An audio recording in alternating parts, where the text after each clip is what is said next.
Mius-us og dako ang kantidad sa danyo sa mga sunog sa Pagadian City sa miaging tuig. Bisan pa man gamay lang ang pagmenos sa gidaghanon sa fire incidents ikumpara sa 2013.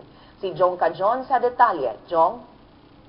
Medyo, mius-us balik 82% ang danyos sa kaptangan sa mga sunog sa maging tuig din sa Pagadian City kumpara niya itong 2013.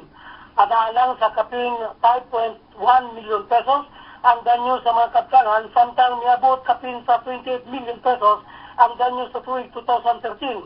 Hinoon, dili kayo dako ang pagkamino sa gidaghanon sa mga nasunog ato sa maging tuig itandi sa 2013. Miusos lang kapin o miusos ng kinibalig 17.66%.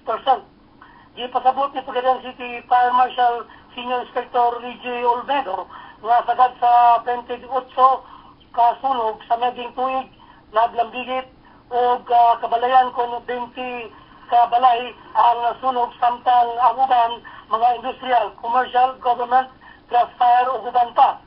Sa 2013, mas dagang balay nga sunog kon miabot sa 24 kabalay at ang mas daghan sab ang commercial, industrial fires lakip na ang pagkasunog sa usa ka merkado.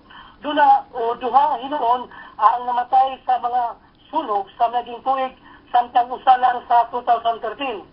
Gitingwa karon sa Pagadian City Fire Station nga makabaton sa dugang 5 ka fire truck aron matuman ang ratio nga usa ka fire truck samtang usa ka fire truck sa matag 20,000 ka populasyon. Minjo? Matt Jong Cajon reporting gikan Pagadian City.